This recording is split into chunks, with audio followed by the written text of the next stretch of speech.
नमस्कार। पॉलिटिक्स में आप सबों का स्वागत है। और देखिए पॉलिटिक्स किस तरीके से बिहार में चल रहा है।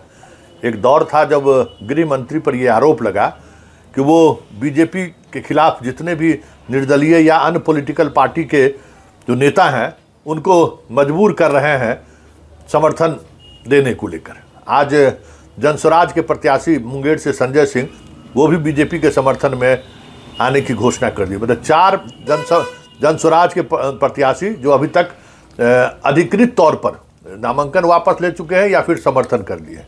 और बात ऐसे कीजिए तब तो ऐसे 100 से अधिक प्रत्याशी ऐसे हैं जो बीजेपी के समर्थन में मैदान छोड़ चुके हैं।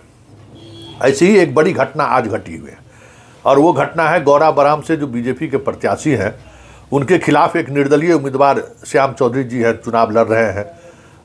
मुंबई में उनका बहुत बड़ा कारोबार सब है और उसी कारोबार के सहारे ग्रामीण इलाके में आजकल एक नई प्रवृत्ति बिहार में बढ़ी है कि जो भी बाहर कमाता है ना, एक दौर के बाद बिहार में आकर या तो मुखिया बनता है नहीं तो विधायक का चुनाव लड़ता है। तो चौधरी जी भी अपना बड़ा कमाई का हिस्सा गांव में मंदिर बनाने में, अष्टजाम कराने में खर्च करते रहे थे।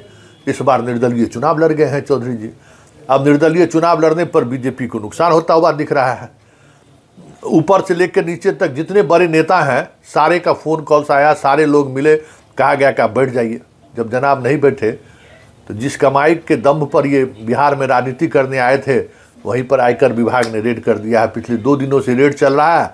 ये बेचारे भागे भागे फिर रहे हैं। तो जरा सुनिए ये प्रत्याशी महोदय कह क्या रहे हैं। श्याम सुंदर जी, ये बताइए कि क्या कहेंगे, अभी क्या घटना चक्र हुई है आपके साथ, पूरी बात बताइए। सर, हमारा नाम हुआ श्याम सुंदर चौधरी और हम निर्दलीय प्रत्याशी हैं गौरा बोराम से 79।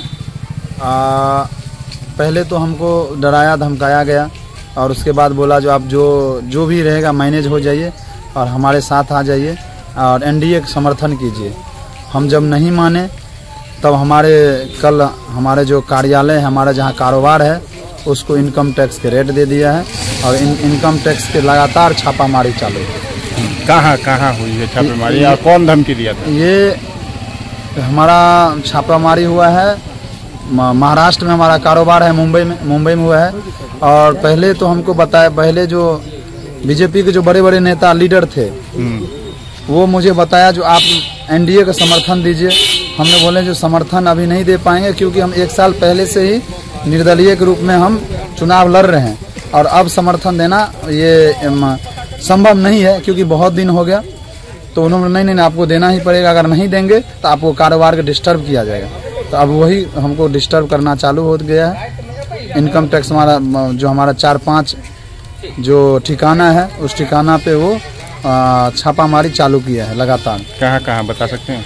हमारा 2 ऑफिस है, 2 हमारा वेयर हाउस है, 1 हमारा रूम है, उस सब पे कल से ही छापेमारी है। और उनके तरफ से एक ही संदेश मिल रहा है कि अगर आप एनडीए प्रत्याशी को अगर समर्थन दे रहे हैं तो हम लोग यहाँ से चले जाएंगे। अब क्या करेंगे, आपका वैसा रास्ता क्या है? सर, हमारा एक ही रास्ता है जो हम मिल के डट के हम चुनाव लड़ेंगे। ठीक है। तो लगता है कि किसी के इशारे पे ये हुआ है? ये तो आपको सीधा क्लियर बताया, जो यहाँ का जो भाजपा का नेता था पहले से ही बताया गया था कि आप समर्थन दे दीजिए।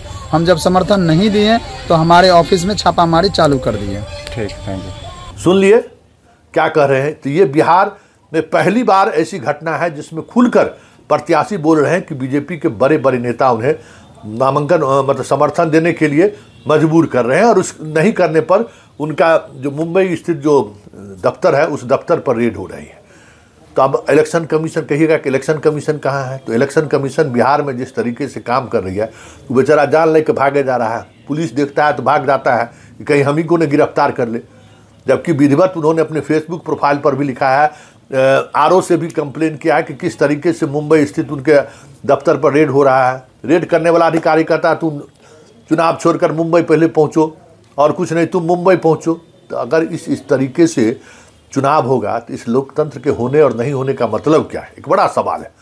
और इन्हीं सवालों के सहारे समझा जा सकता है कि 2025 में बीजेपी बिहार की गद्दी पर बैठे, इसके लिए वो किस हद तक जाने को तैयार है।